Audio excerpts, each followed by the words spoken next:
February is a great month. I hope you're starting to feel the forward momentum. I sure am. With now that Mars and Mercury both are out of retrograde, moving direct, we have some more clear thinking, and some of our inspiration has come back. Hopefully you've gotten clear on your vision and you're starting to feel like you can start to move forward for this year. Saturn has shifted signs. In Vedic astrology, it's now in Aquarius, and that is a big shift for the next 2.5 years.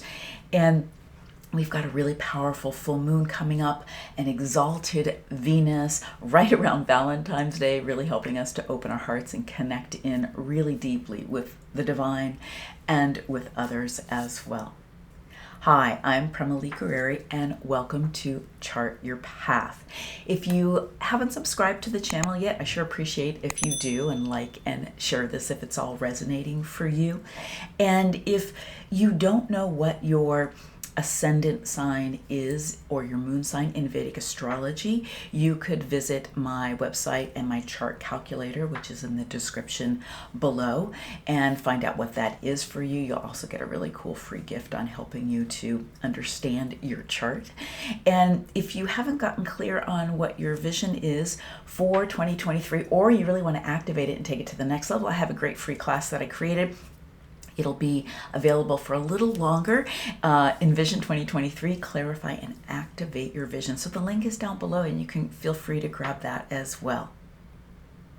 Saturn is in Aquarius, like I said, and it's really our planet of boundaries and karma and also success on many levels, one step at a time. It's in the great humanitarian sign in Vedic astrology, the sidereal zodiac of Aquarius. So this is really calling you in a very specific way, depending on what Aquarius rules in your chart, to step into your social dharma. How are you going to connect in with others?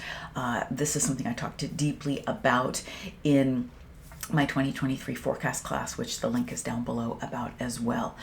And then as we come right into the month, we start on February 5th, we've got a full moon in Cancer, and this is just a very mystical full moon. It's going to be in Ashlesha and known as the embracer or the entwiner, and this is a really potent cosmic energy to help us harmonize the energy of the new moon that was in Capricorn. So now we're in Cancer with the full moon halfway through the cycle, bringing things more into fruition.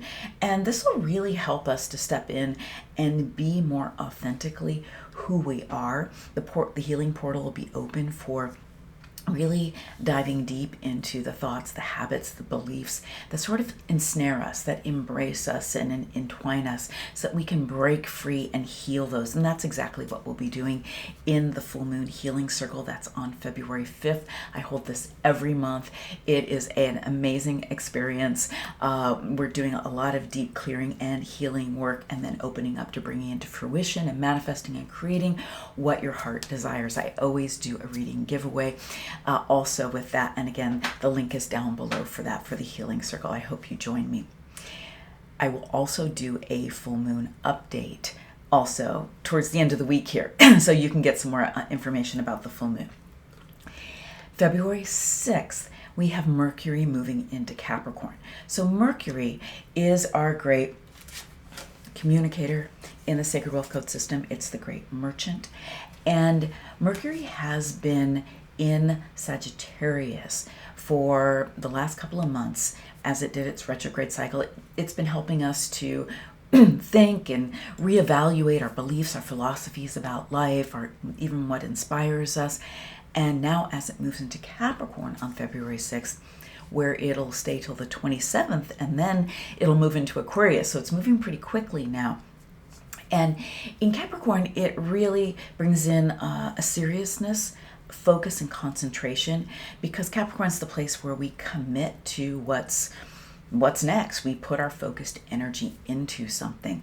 So it's Mercury is calling us to whatever you've been thinking about, the ideas, the inspirations that have been coming, your beliefs, that this is a time to really organize and plan what you're going to, put those ideas into form around, because Capricorn's a very grounded placement ruled by Saturn, and it is really the place of the organizer and the administrator. Here's the administrator here, and really the administrator. And it is really asking us to concretize, put something into form. So it's really great for planning, especially around your business or whatever's going to bring you success in the world. So put some focused energy and attention into that. And it's a great transit happening right after, getting clear on your vision for the year. Communication will be more concise and direct and organized than maybe it has been, more talking about philosophy and things as it's been in Sagittarius, and now it's going to come down to earth. So direct communication isn't a bad thing. It's get right to the point with things. That's great. On February 12th, we've got the Sun moving into Aquarius and joining Saturn. Now, this is a really powerful transit. It will be combust while it is in this placement until about the 17th. So we've got about the first 5 days where Saturn will be combust the Sun. Saturn will be combust the Sun. The Sun is our great leader, of course, and Saturn being that great organizer and that great advocate in the placement of Aquarius. Now, it's really going to be calling you on a leadership level, first of all, to really focus on bringing those practical ideas around leadership and then sharing them with others. Aquarius is where we want to connect with others. We want to be innovative. It's really going to shed light on healing in some ways. Aquarius represents that, especially in the nakshatra of Shatabishak. You're going to really want to share your ideas and connect with those who feel like they are on a very similar, purposeful path with you. And when it does go in that first part, when it's combust, that's the part where maybe you can just feel maybe not quite as confident, especially if you're a Leo ascendant or moon, or maybe you're just feeling like things are going a little bit slower, or you lose your enthusiasm a bit on what you're taking a lead on. Then what you want to do is just take it easy. This shall pass. And so if you're not feeling quite fired up about things, that's okay on those few days. Just be humble, just focus a little bit more on your plan. And, Venus will be in this placement too. So lots going on in Aquarius here, but very, very innovative time. So let those new ideas come up and share them with others. Then we've got Venus in Aquarius as we are starting the month, because it moved there on the 23rd of January. And it's there with Saturn in Aquarius until the 15th, when it moves on the 15th into its exaltation. I'll talk about that in just a moment in Pisces. So this is right around Valentine's Day. Venus gets really, really strong. But before that, the first half of the month, you can feel people feeling potentially a little bit distant. People are just in their heads a little bit more in Aquarius. And more serious approach to relationships. Venus is the great connector, and it's also the artist. And in Pisces, really feeling that energy of the muse and really all the archetypes, because it's exalted there. So with this a little bit more serious note on relationship, just where do you need to get a little bit more focused, have more mature conversations around relationships? Do that in the first half of the month. Or if a relationship is calling that from you, just embrace it. There's good things that can happen with that. Share ideas. Just remember to take the time to connect in with your heart. And if somebody's feeling a little bit cold or, standoffish or aloof that you're normally connected to in relationship, and then take the time to connect from your heart to their heart. Like, you can simply breathe from your heart into theirs. You can give them a hug, do something so that you are not reacting to that. You're bringing them more down into the heart. We can be a little bit more idealistic in Aquarius, so we can be connected a little bit more to the ideal of relationship, and we just want to bring it down home again, and that is in the heart. So on the 15th, as Venus, our great connector, artist, and muse comes into exaltation in Malvaya yoga, then this is incredibly powerful, not just because Venus is exalted, but because that Jupiter is there as well. And Jupiter is incredibly expansive, our great sage, visionary, and teacher, but very much the sage in Pisces will still have this energy until, with Jupiter in Pisces, until April 21st. It's been there for since last April. So these two Brahman planets coming together is super powerful. So Venus being the ruler of our love and our relationships and our connection with one another, also our wealth, and it's, and that's more on the collective level. Venus rules something for you personally, depending on what Libra is for you and what Taurus is for you, because it rules those houses. And so looking at your own chart, you can get a little deeper insight into that. Now, let's remember that Jupiter rules our knowledge, our wisdom, our spirituality, and the sign of Pisces is very spiritual. It's helping us dissolve back into oneness. It's the dissolution of this world and of the ego before we rebirth in Aries, the beginning of the zodiac. And that's why in Pisces, we're just letting go of the world and releasing things and get really closer to our soul essence and closer to another in that way. So this is where we're living closer to the divine. It's a wonderful place for Venus, and like I said, it's exalted there. So it's good for relationships. It's really good for your intuition. That's where the muse comes in. So you want to open up to your intuitive downloads. You want to connect with people in relationships. But the pathway is, first you have to be connected to yourself, then source, the divine, and then we connect with others. And that's where this is just such a powerful placement and can bring depth to relationship. And it's really teaching us also to be very respectful of others, accepting of others, and also very, very good for our creativity, art, music. The goddess Saraswati, this is very representational of that energy as well. Great appreciation for beauty. Beauty is the divine of nature. Nature is the divine. So it's a very transcendent placement. Make time to just really connect in relationships while Venus is exalted here. And make time to connect deeply with the divine and open up to those intuitive downloads. Also, Venus is really encouraging us to surrender. And surrender, it's surrendering of the ego, really. And surrendering isn't giving up. My definition is giving yourself up to the divine. So we just, open up to more spirituality in our relationships. Now, the other thing that can happen here is that on the shadow side of the great connector, we've got the people pleaser. And relationships take compromise, and that is always going to be in a relationship. How do we compromise to come together even more so? But when we give too much up, the problem is then we're doing that so that we're accepted or we're pleasing someone else in some way. And when we do that, and it's beyond what feels like an energetically equitable compromise, then what happens is that we end up feeling like, okay, well, we didn't get our needs met. We're kind of looking for love in all the wrong places, and the martyr tends to come up.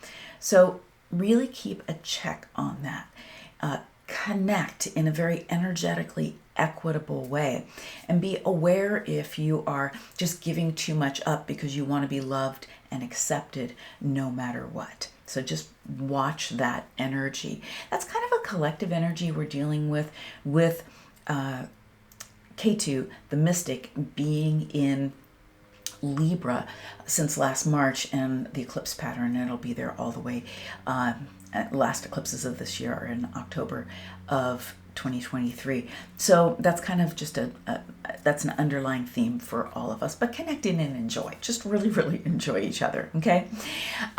So then Venus and Jupiter, they're going to actually come together and join. So that is gives us an opportunity to really sort of integrate the devotion that we are connecting with as far as this Pisces energy, as far as surrendering to the divine. It's like the heart and the inner guru come together. So there's deep wisdom that can come up on how we can have a foot firmly in our world of oneness, of energetics, and how we can still stay connected here in relationships. So be very open to those downloads. That'll be the 27th of February into early March. Okay, so that's the great sage and connector coming together, joining forces. And so tune in during that time. Shivaratri is on February 18th. So this always happens on the dark night before the new moon. And when the sun is transiting Aquarius, but it's really auspicious because Saturn is here in Aquarius as well, and Saturn owns Aquarius. So Mahashivaratri is always observed by fasting and chanting like Om Namah Shivaya, Shiva mantras, and staying up late into the wee hours. And it really marks a time of overcoming the darkness and ignorance and coming into the light. So if you have an opportunity, really connect in with Shivaratri. It's a beautiful festival to observe, and sacred night to observe. So on February 20th, we'll have the new moon in Aquarius. So much is happening in Aquarius, and this will be in Shadabisha. And I will do another new moon update when we come to that time, just before that. So watch out for that. And again, if you haven't subscribed, if you do, you'll get all the notice to all my videos. And this is where the only aspect we'll have here is Saturn and the new moon. Otherwise, free and clear of that. But Saturn is owning Aquarius, so it's strong in this placement. So it starts a new cycle around whatever Aquarius rules for you, but collectively, again, this is our social dharma. How is it that we are going to bring our innovative ideas together with others and serve the collective? So this is also starting new innovations around healing, energy healing, and a great time of rejuvenation on this new moon. So again, I'll bring you an update about that. Mars is going to be in moving nakshatras on the 25th. So Mars it's direct now, it's not retrograde. It has been in Taurus for months. It is going to be there until March 13th, but it's going to shift into the nakshatra of Mrigashira. And this is going to really speed things up. This is going to make our results come quicker than they have been coming in Taurus. It is a time when, even now with Mars going forward, go for it. It's time to move forward on things. Absolutely. And it's in Rohini until then. And so, Rohini is is a nakshatra that really attracts things to it. So of course you're going to take your steps forward and sort of enjoy the creativity and the self-expression that Rohini can give us. But as it moves into Mrigashira, then it's like we can get a speedier result with things. You're going to feel like you can take those risks that Mars wants you to take more easily. It's not fully in its power, but it's definitely moving in a better direction and in a quicker direction. So those things you've been held up on, you'll feel that impulse to go ahead and move forward and be able to have that great satisfaction of some productivity. Mars wants it done, preferably yesterday. And so, move those projects forward. It'll be a great time for that. And then at the end of the month, we've got Mercury moving into Aquarius. It moves twice this month. So it's going to move from that Capricorn energy of getting focused on our ideas. And then it's going to move into Aquarius. And again, how do we share these ideas with each other? Again, all this Aquarius energy, we're all getting really familiar with this in the sidereal zodiac, in Vedic astrology, where all this energy is going on. And so you're going to be able to connect and really want to communicate your ideas with others in it's going to still have that direct and straightforward kind of communication, because Saturn definitely is the ruler here, but it's really you're going to want to connect in with others, especially about the higher ideals, but what project, what are you moving forward in your business? What's going to get you the success that you want in your life? It could even be breaking your own habits and beliefs, or shoring up your boundaries, your river banks to your gifts so you can move forward more directly and more easily. And how can you do that with others? So that's also a great transit. So lots of great stuff is happening. If you haven't subscribed, I so appreciate if you do. Feel free to like and to share this. And if you are wanting some deeper insight into your chart, I still for another week have a half-price reading special with me. It's a 45-minute session with me. The link is down below, and I would love to sit down and have a great healing session, healing and intuitive session with you, looking at your chart, reading your chart. I say healing because there's always a healing component that I work into my work, because I'm an energy healer as well. So awareness precedes change, and sometimes even just the awareness creates the change as well. And of course, the full moon healing circle link is down below, the free chart calculator, and the 2023 Envision class. Lots of goodies for you. All right, so much love to you.